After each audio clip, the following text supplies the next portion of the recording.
China factor in India's engagement with the Indo-Pacific region. That's the topic we are discussing. And I'm happy to see that we are now 99 of us together in this room on Zoom media. To some of you who may not be very familiar with some of these issues, given the fact that you come from very different kinds of disciplinary backgrounds, I thought let me just give a small simple map to see what is the Indo-Pacific region that we are discussing. It's a combination of Indian Ocean and Pacific Ocean, confluence of two oceans, as Japanese Prime Minister once described his idea of Indo-Pacific. What is so interesting about it is during almost 60 or 70 years after Second World War, these two oceans were seen as separate theaters for international relations. To ensure security, they were seen separate theaters.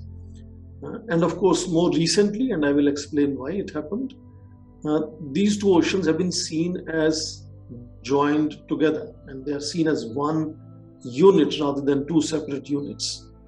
Another interesting thing to understand is that before we reached this expression of Indo-Pacific, the other expression very popular that was reflecting largely this region was called Asia-Pacific. And if you can see the dotted lines, one in a lighter vermilion color and other is in a darker brown color, these broadly defined what was seen as Asia-Pacific region and what is now largely seen as Indo-Pacific region. Now this is to just make things simpler, though some of you fully understand that the Asia-Pacific was a connotation that was largely continental driven compared to Indo-Pacific paradigm being maritime driven. And also the dotted lines that you are seeing for simple understanding have had multiple and varying understandings by different stakeholders. Different countries have defined them slightly at variance with each other, but just to understand that Asia-Pacific and Indo-Pacific are different terms, and what is being described as Indo-Pacific is largely an evolution or extension of what was spoken of as Asia-Pacific. So here is a simpler, easier picture to understand how Pacific Ocean and Indian Ocean are being conjoined together, but not largely entire area of Pacific Ocean or entire area of Indian Ocean, but a certain highlighted area that you can see on your screen now. And that specific area is largely the focus area of what is being defined as Indo-Pacific geopolitical framework, and which has become particularly interesting for about last 6, 7 or maximum 10 years of international relations discussions. So just like during about 50 years after Second World War, the period that was called Cold War era, the North Atlantic region was seen as a center of gravity of international politics. Now in 21st century, Indo-Pacific region is being described as a center of gravity of international politics.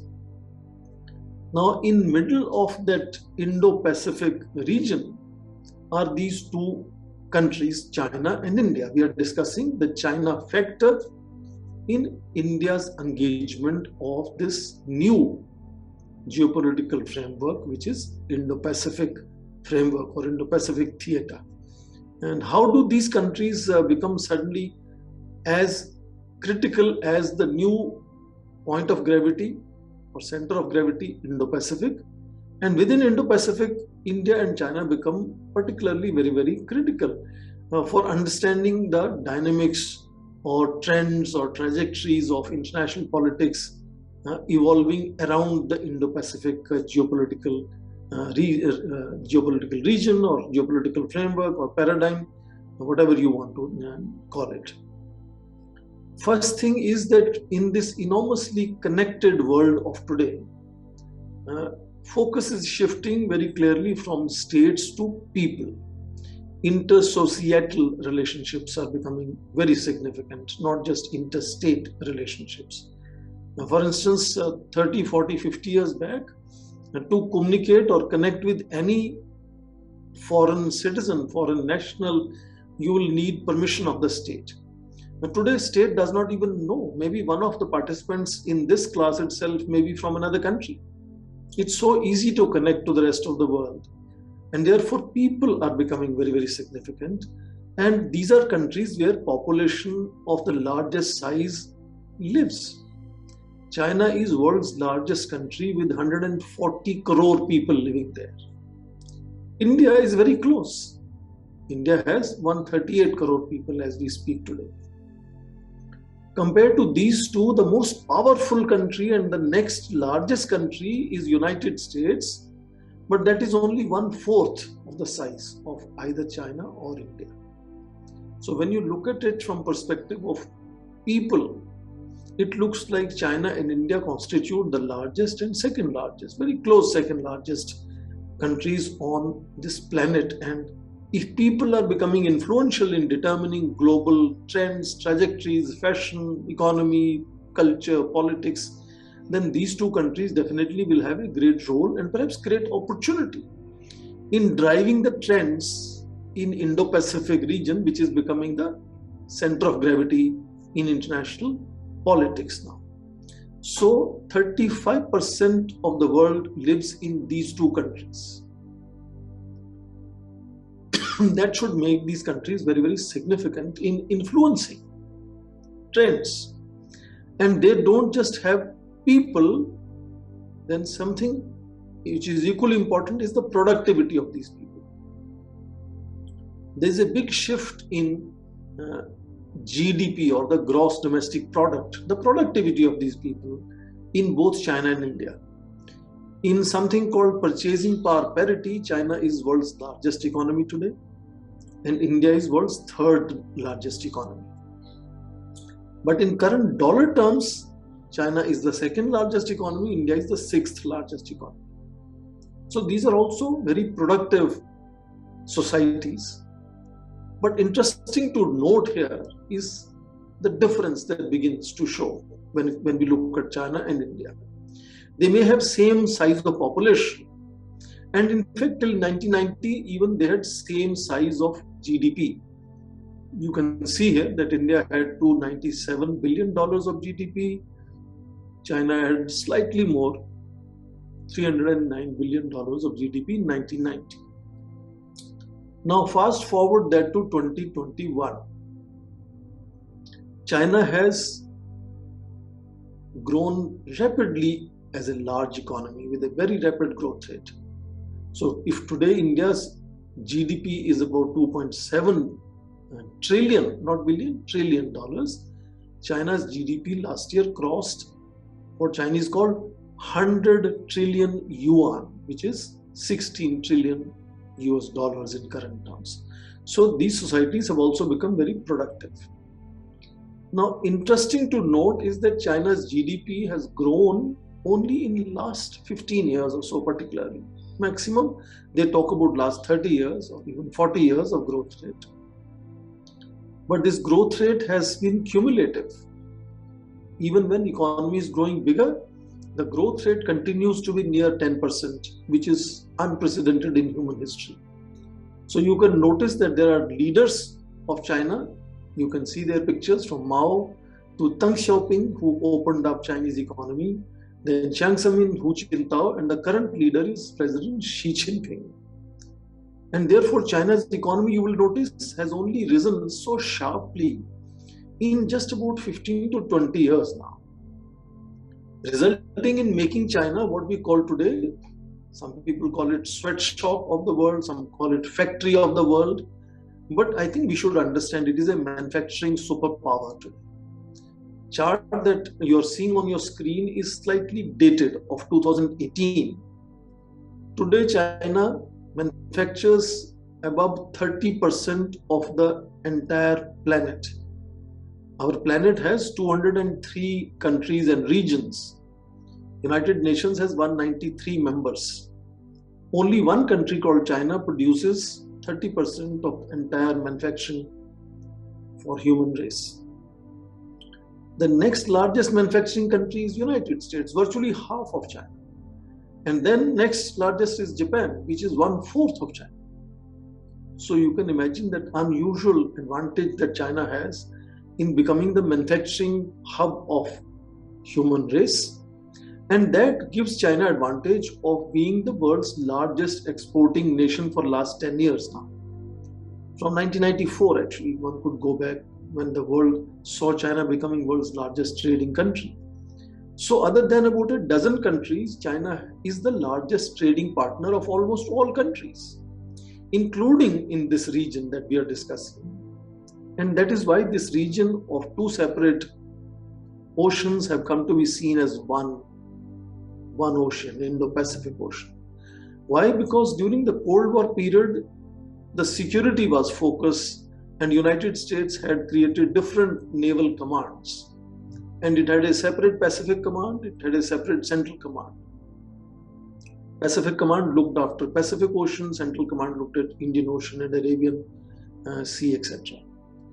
But now focus has shifted from geostrategic to geoeconomics.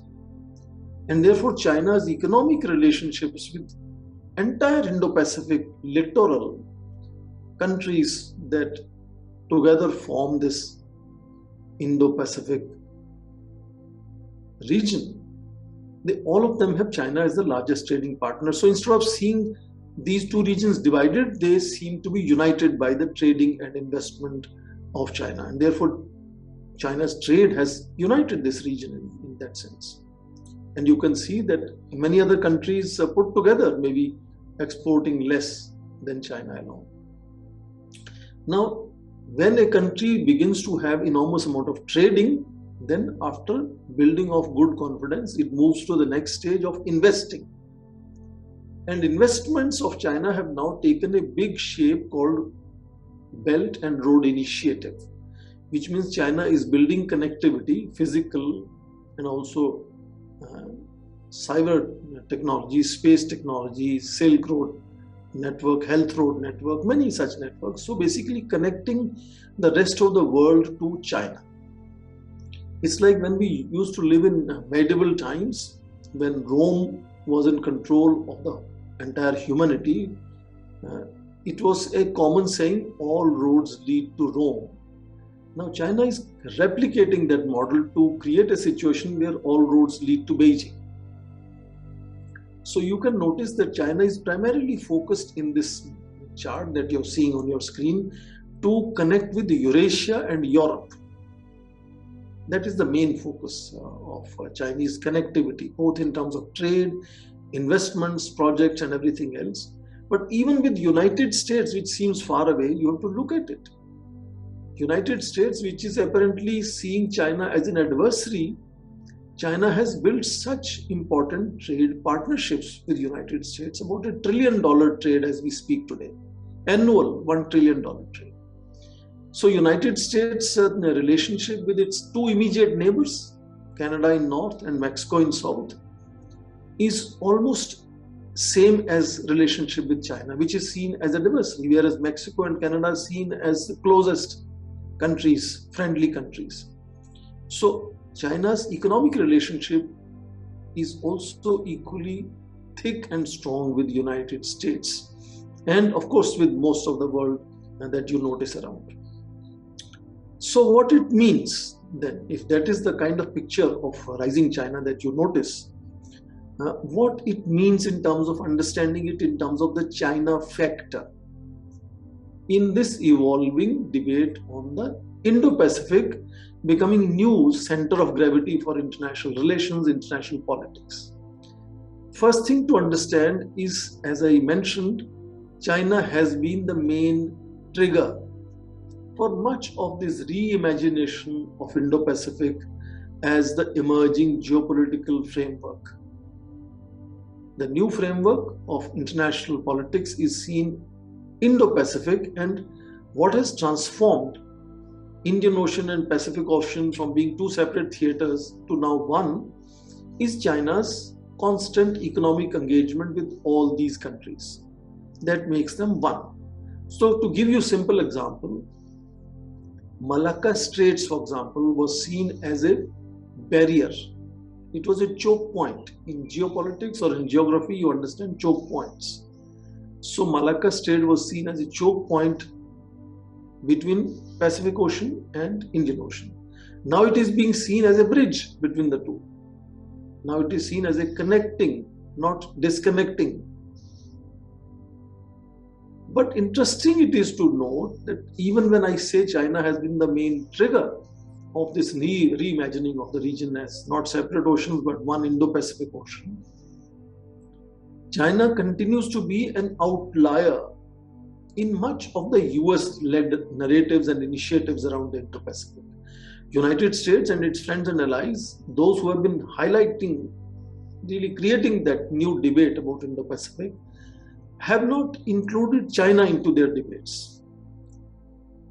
They have kept China out of it. In fact, they have kept China as a target of their efforts to create new geopolitics of Indo-Pacific region.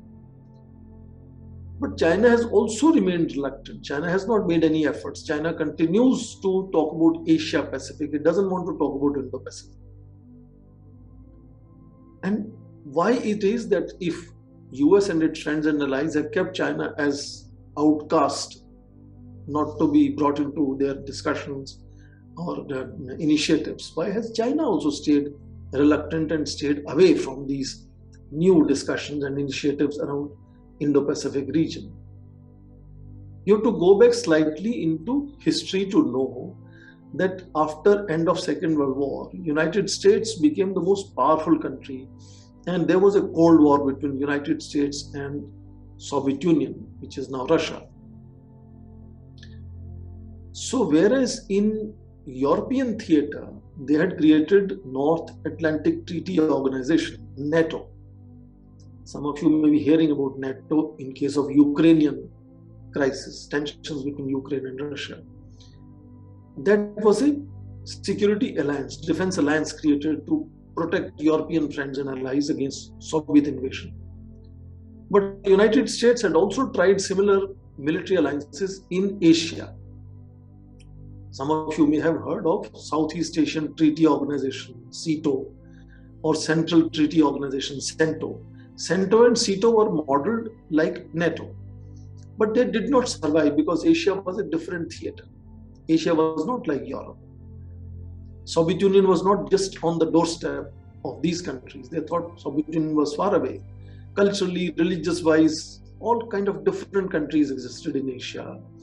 So instead, Soviet Union was treated by NATO, but in Asia, United States created something called hub and spokes strategy, which means it will have a very close bilateral alliance with one country like Japan or South Korea or Philippines at some stage or Singapore at another time, but use that hub of bilateral alliance to connect with many other friendly countries in the region. So hub and spokes, like in a cycle or motorcycle tire, you see hub, which is center, and spokes, which means have a bilateral military arrangement, but also involve some friendly countries into it. And aim here was to contain spread of communism.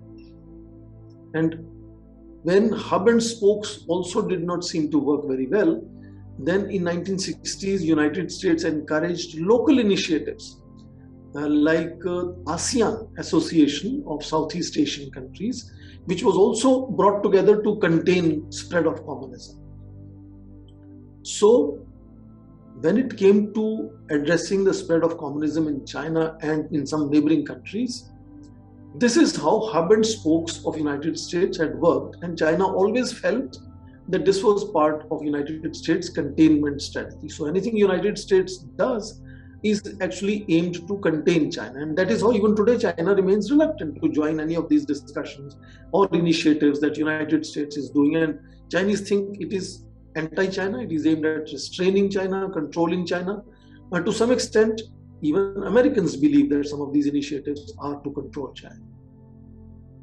Now here you will notice that other than the major force deployments, like you notice about 50,000 troops in Japan, likewise in Korea, for example, a large number of troops also in Korea, or in Guam naval base of United States. China felt surrounded by these military bases, military facilities of United States, and it felt like being encircled. And therefore, that skepticism continues even today, when China has risen and become a powerful country. Now, collapse of Soviet Union had coincided with rise of China, and that is very interesting to see, because when one kind of Cold War was finishing, because of that enormous experience of Cold War, rise of China was also analyzed and understood in Cold War mindset. And United States started imagining that China will become another Soviet Union, another adversary, another challenge, another security threat. And that started shifting the focus of United States away from Europe now to Asia or Asia Pacific. And in that process, we saw a rise of China being really demonstrated by this Beijing Olympics of 2008. There are many different years or time in recent years when scholars believe that China decided to come out and showcase its power, because the first leader, Mao Zedong, liberated China and created a communist country called People's Republic of China. Then in late 1970s, the second great leader, Deng Xiaoping, gave it economic liberation or economic revolution.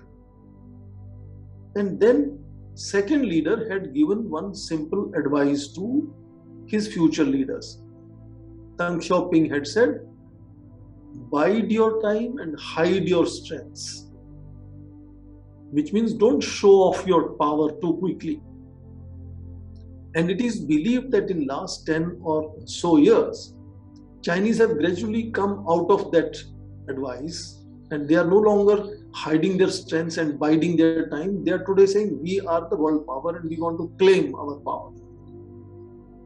And among several examples of when and where China shifted from old strategy of hide your strengths, bide your time, to now showcasing your power, Beijing Olympics is seen as one important inflection point when China really showcased the world how capable that country was. They didn't want to show that capability in military terms, and they thought showing in terms of Olympic sports is a good way of showcasing that.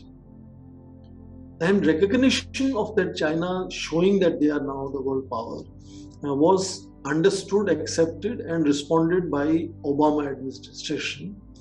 Obama administration in 2008 started a policy, something called their foreign policy will be now pivoted to Asia, or it was also called rebalancing of Asia, which means they wanted to deploy much of their naval assets, naval forces, attention, engagement to this region, because they thought China was rising uncontrollably and it may not follow the norms and institutions and rules that post-World War II international system led by United States had created. It might defy some of those traditions. So therefore, need to restrain China is why this shift to Asia happened from Obama administration onwards. But President Trump formally, for the first time in 2017, published a document called Indo-Pacific Strategy. And in that Indo-Pacific strategy, United States clearly wrote in black and white that United States sees China as the most important challenge, and that China was trying to replace United States, at least in this region, which is then called Indo-Pacific region. So Indo-Pacific strategy said, how should we strategize and what will United States do to deal with this challenge where China was trying to replace United States in the Indo-Pacific region as the supreme power.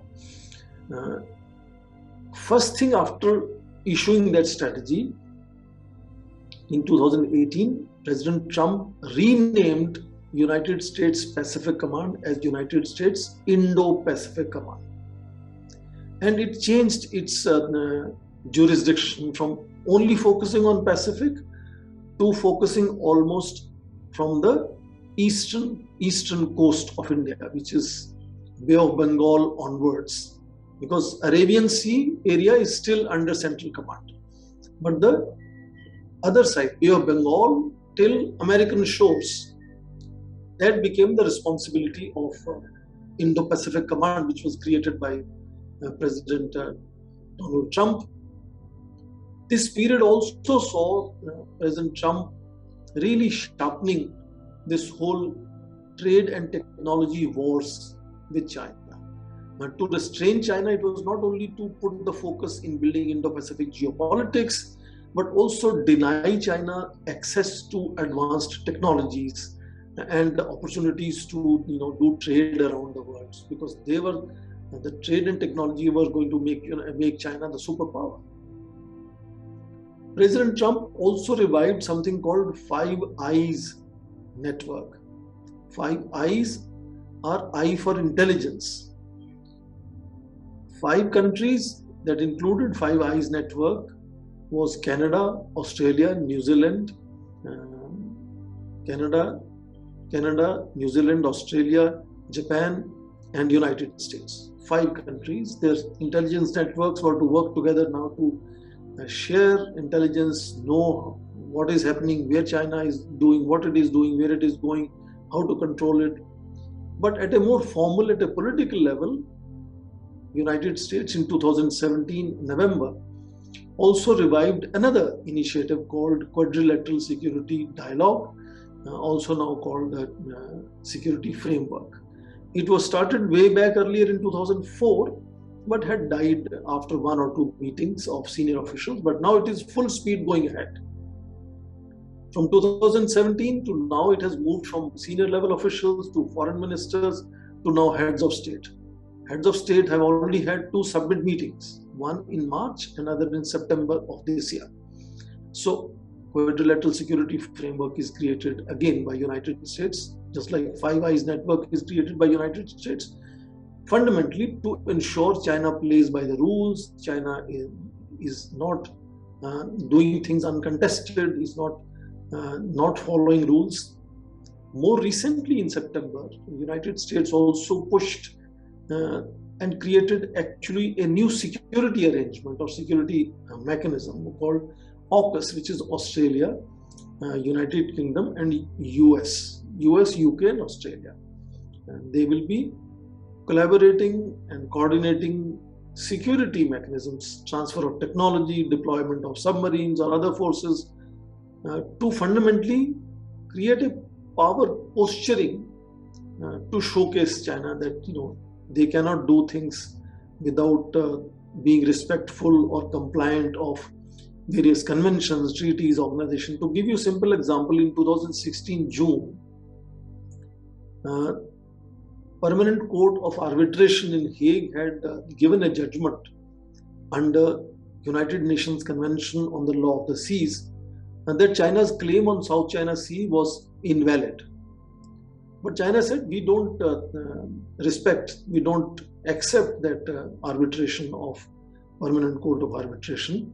And the country that had filed the case, which is Philippines, the leader who had filed the case was different from the leader who was in command in Philippines when the judgment came. So when the judgment came, then the leader of Philippines was Rodrigo Duterte, who's now the president. He's about to go to elections now. Chinese were able to engage him, and new president Rodrigo Duterte also said, I don't care about the Permanent Court of Arbitration judgment. So that was something which was concerned as to how China, when it comes to South China Sea, is not respecting neither the UN Convention on Law of Seas nor the Permanent Court of Arbitration's judgment.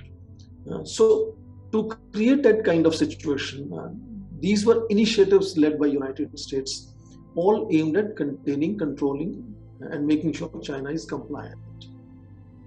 Then we got into this pandemic period, coronavirus pandemic. And in coronavirus pandemic of 2020 and 2021, something unusual happened. United States economy, there are multiple estimates, but one of the estimates of International Monetary Fund had said, the US economy has shrunk, has become smaller, have seen negative growth, has become smaller by 5%. And Chinese was the only one big economy around the world that saw positive growth during the pandemic.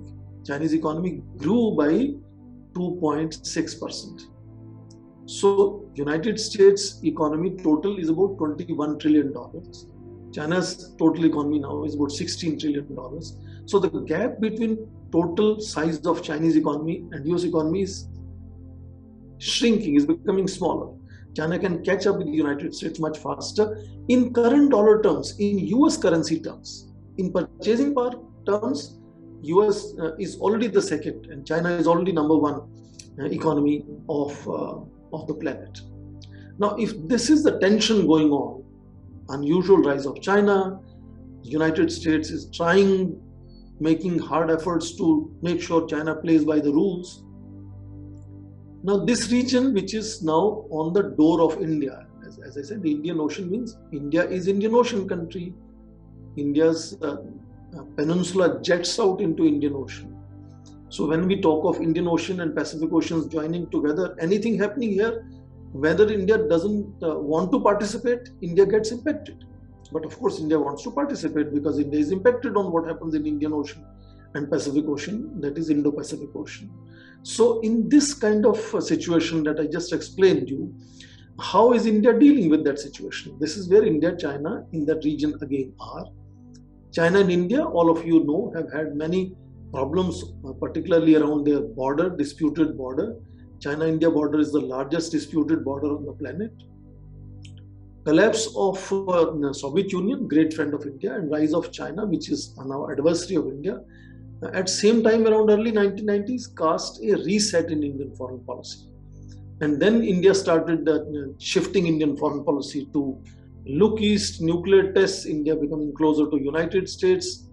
Increasingly, the difference in the size of economy of China-India, the asymmetry has also resulted in border tensions, and it is normally said that India is bandwagoning United States.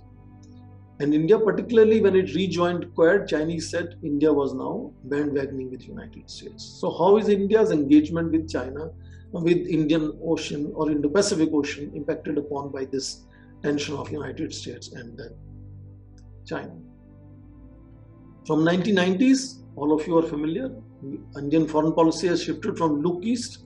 It became Act East in 2014, and now we talk about Connect East.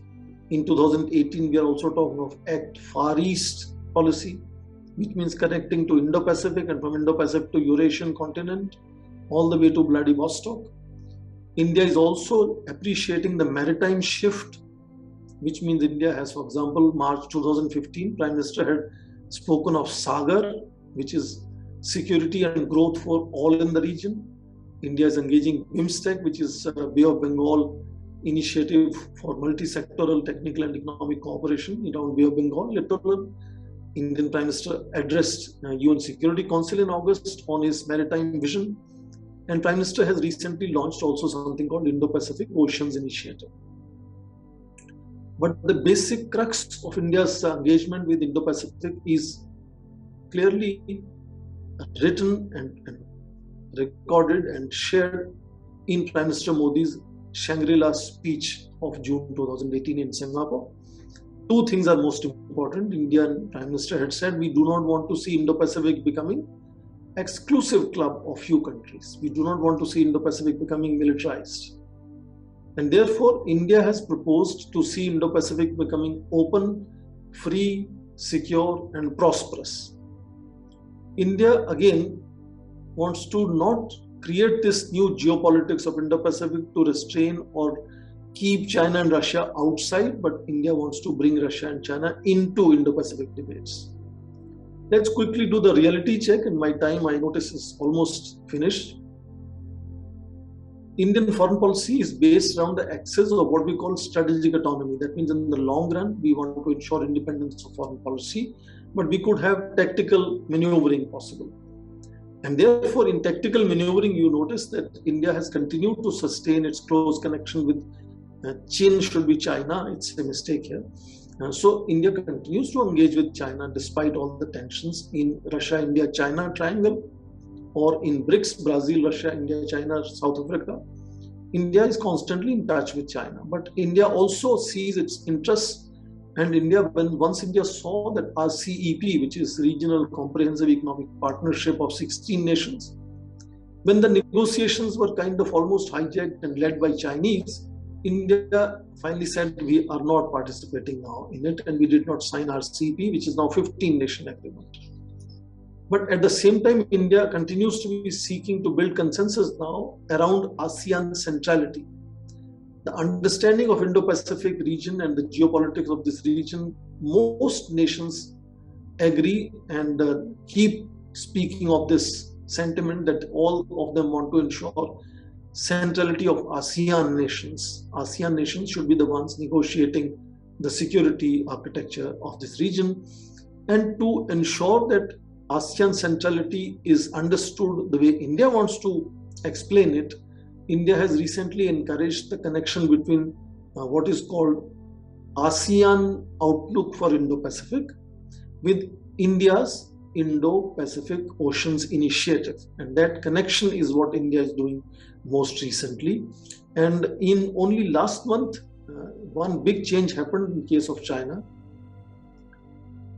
In addressing the 30th anniversary celebrations of China-ASEAN dialogue, President Xi Jinping for the first time endorsed his acceptance of AOIP, which is ASEAN Outlook for Indo-Pacific.